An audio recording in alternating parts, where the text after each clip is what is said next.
सबने रिपोर्ट दे दिया हाँ ये गुनहगार है, और अभी रिपोर्ट आ रही है कि नहीं ये सब गुनहगार नहीं है। तो मैंने उस दिन बोल दिया कि इनको हज्जाम की पेटी दे दो और कहीं फुटपाथ पे दाढ़ी बना दे, बोल दो इनको। जब इनको नहीं मालूम इतना उतना पैसा देश का खर्चा होता है। CBI, central bureau of investigation, मैंने बोला इसका नाम बदल दो आज से, कांग्रेस ब्यूरो ऑफ इन्वेस्टिगेशन कर दो, तब काम चलेगा। जेल में पड़े हैं और कह रहे हैं कि साहब ये बेगुनाह है, 6 साल हो गया, छोड़ दो। नहीं छोड़ेंगे। क्यों नहीं छोड़ेंगे भाई? आरिफ नसीम साहब के पास मैं गया एक दिन कि साहब जो परभनी में, जालना में, पूर्णा में जो ब्लास्ट हुआ था, उसका जो मुजरिम था संजय वो पकड़ा गया। मैंने अखबार में पढ़ा कि छूट गया हो, तो वो होम मिनिस्टर थे थोड़े दिन के लिए बीच में। मैंने कहा कैसे छूट गया? बोला ऐसे कैसे छूट गया? उन्होंने टेलीफोन लगाया। बिल्कुल सच्चा वाकया बोल रहा हूं, खुदा की कसम झूठ बात नहीं है। उन्होंने औरंगाबाद रेंज के कमिश्नर को फोन लगाया, कहा साहब वो संजय जो पकड़ा गया था क्या हुआ उसका? कहा छूट गया। कैसे छूट गया? कैसे छूट गया वो? क्या साहब टेक्निकल मिस्टेक हो गई, टेक्निकल मिस्टेक हो गई, छूट गया। चला आया। एक दिन फिर मैंने अखबार में पढ़ा कि पुरोहित, पांडे और प्रज्ञा सिंह के मकोका हट रहा है। फिर मैं गया उनके पास, उसी कमरे में गया उनके पास। मैंने कहा कैसे छूट रहे हैं? कल बताता हूं। फिर फोन लगाया, कहा टेक्निकल मिस्टेक हो गई। साला रोज टेक्निकल मिस्टेक हो रही है। मैंने कहा मालेगांव में टेक्निकल मिस्टेक करा दो।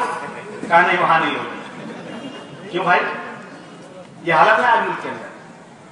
अभी बाल ठाकरे ने आज बोला है तो प्रशांत भूषण पे हमला हुआ था, और अखबार में पढ़ा था कि जो लोग हमला किए उनको शाबाश बोल रहा है। क्या जो लोग जो हैं जोश दिलाते हैं, जो अलगाववादी लोग हैं, उनको जो है वो पहले मुजरिम है, और जो बाद में उस पर रिएक्शन लेते हैं वो दूसरे नंबर के। तो उनके खिलाफ जबरदस्त तरीके से कह रहा शाबाश, क्योंकि उसने जो है रिफरेंडम होना चाहिए पाकिस्तान के अंदर, ये प्रशांत भूषण ने बोला। और किसने मारा? राम सेना का।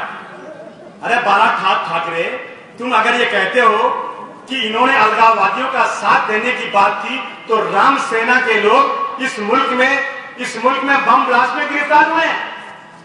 इससे बड़े अलगाववादी और कौन हो सकते हैं? राम सेना के लोग कहते हैं कि ये देश सेकुलर नहीं, इसको हम हिंदू राष्ट्र मानेंगे। और उसके बाद अगर राम सेना के ऊपर कोई बात करेगा तो तुम राम सेना का साथ दोगे। और याद रखना, अगर सरकार समाजवादी पार्टी की होती ना तो मार मार के ऐसे लोगों को जेल में डाल दिया जाता। वो लेकिन आज कांग्रेस के इशारे पर जो चाहो तुम बोल दो। जैसे लगता है कि ये किसी के बाप का मुल्क हो गया है। इस मुल्क में डेमोक्रेसी नाम की कोई चीज नहीं है। जब चाहे ललकार दिया।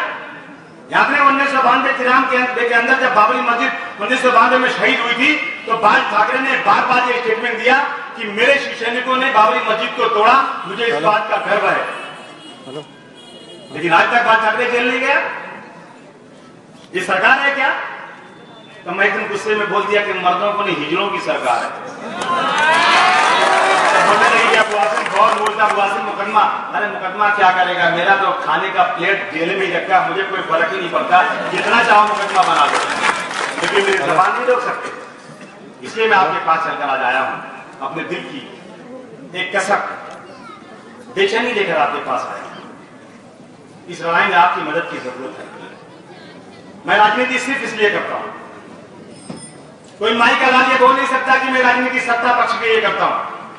मैंने जिनको अपने कंधों पर बैठ बैठ के वोट मांगा था, वो सब के सब जो अबू आसिम को अपना बाप बोलते थे, आज अबू आसिम को गाली दे रहे हैं, शरद पवार को अपना बाप बोलने को तैयार हो गए।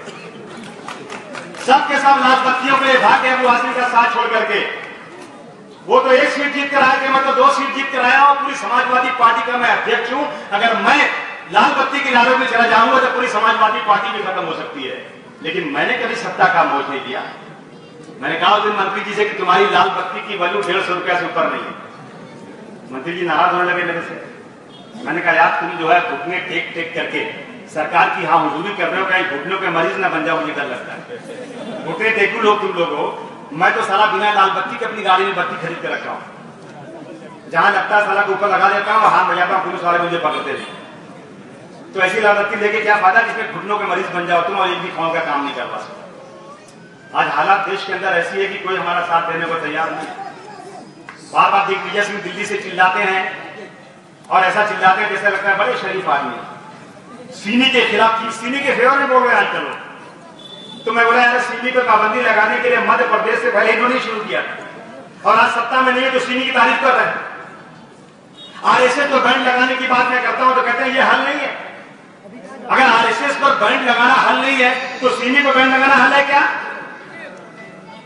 लेकिन सीमी चूंकि मुसलमानों के नाम से ऑर्गेनाइजेशन है, 2001 में उस पर बैंड लगाया गया। 8 साल मुकदमा चला। 8 साल मुकदमा चलने के बाद दिल्ली की अदालत से फैसला हुआ। एक लेडी ने 250 पेज के जजमेंट में लिखा कि मेरे हाथ जो कानून से बंधे हुए हैं और सिमी के खिलाफ सरकार ने या किसी ने एक भी सबूत नहीं दिया है, इसलिए मैं मजबूर होकर सिमी बैंड उठाने की बात करती हूं। अगर सिमी आतंकवादी संगठन है तो बैंड क्यों उठा लेना? उसको जेल में भेज दीजिए, फांसी दे दीजिए, लेकिन कुछ है नहीं उसके खिलाफ। तो सरकार ने अगली अदालत में जाकर एक ही दिन के अंदर फ्री बैंड लगा दिया। और बार बार आरएसएस की बात करते हैं कि आरएसएस भी सिमी की तरह से है तो सिमी पे बैंड लगाओ। लेकिन 1992 में बाबरी मस्जिद की शहादत के बाद सिमी आरएसएस पर भी बैंड लगा था और हाई कोर्ट ने उस बैंड को उठाया था। तो कांग्रेस पार्टी ने अगली अदालत में जाकर फिर से बैंड लगाने के बजाय तालियां बजाकर आरएसएस का स्वागत किया, जजमेंट का स्वागत किया था। तो मैं कैसे मानूं कि सरकार सेकुलर नाम की कोई चीज ही नहीं यहां पर। मैं आपके पास इसलिए चल कर आया हूं, राजनीतिक नेता है देश में जो वाकई सेकुलरिज्म का अलम बरदार है, जिसका नाम है मुलायम सिंह। मोमिन एक दिल से दोबारा नहीं देखा जाता। याद रखना इस बात को। बाबरी मस्जिद जब तोड़ने लोग आए तो मुलायम सिंह यादव सत्ता में थे और तारीख गवाह इस बात की। अली मियां नबी साहब ने अपनी किताब में जो लिख दिया है वो रहती दुनिया तक कोई मिटा नहीं सकता। लिखा है कि जो मुलायम सिंह यादव ने काम किया वो दुनिया में शायद कोई मुसलमान लीडर होता तो शायद वो भी नहीं कर सकता था। और मुलायम सिंह यादव ने गोलियां चलाकर बताया कि कानून सबसे बड़ी चीज है, कानून के आगे कोई नहीं हो सकता। और अभी बाबरी मस्जिद का जब फैसला आया, दोबारा लखनऊ की बेंच से जब फैसला आया, पूरे देश के किसी नेता ने बयान नहीं दिया और किसने बयान दिया तो उसका नाम है मुलायम सिंह यादव। उसने बयान देकर ये कहा कि मुसलमान अपने आप को ठगा हुआ महसूस कर रहा है इस मुल्क के अंदर। और मुझे उम्मीद है कि ये मुकदमा सुप्रीम कोर्ट में जाएगा और सुप्रीम कोर्ट में दलीलों और गवाही के ऊपर फैसला होगा, न कि वहां पर कोई आस्था के ऊपर फैसला होगा। ये मुलायम सिंह यादव का बयान है और किसी का बयान नहीं है। मोमिन एक दिल से दोबारा नहीं दसा जाता। याद रखना, अगर मैं सच्चाई नहीं बताऊं तो अफसोस होगा मुझे याद है अच्छी तरह से। मैं गया था मालेगांव में, जब सरकार ने 1 लाख रुपया दिया तो मैंने मुलायम सिंह यादव जी को फोन किया कि नेताजी, मालेगांव का मुसलमान अपने आप को बेबस मजबूर महसूस कर रहा है। मालेगांव में मेरे पास सिर्फ 1-2 नगर सेवक जीत कर आए। मालेगांव में मेरी ताकत बहुत कम है, ना मेरा एमएलए है, ना मेरा कोई सत्ता में हिस्सा है। लेकिन मुलायम सिंह यादव को जब मैंने रिक्वेस्ट किया तो मुलायम सिंह यादव ने आकर मालेगांव के मुसलमानों को 50 लाख रुपया देकर मुझे कहा कि अब आज से मैं मुसलमानों के साथ खड़ा हूं। इसलिए मैं कहना चाहता हूं, जाकर आप पूछ लीजिए बदरुद्दीन अजमल साहब से, जो यूनाइटेड एक पार्टी चलाते हैं। बदरुद्दीन अजमल साहब, क्या नाम है पार्टी का? यूडीएफ। वो मेरी बिल्डिंग में कुलाबा में उनका ऑफिस है।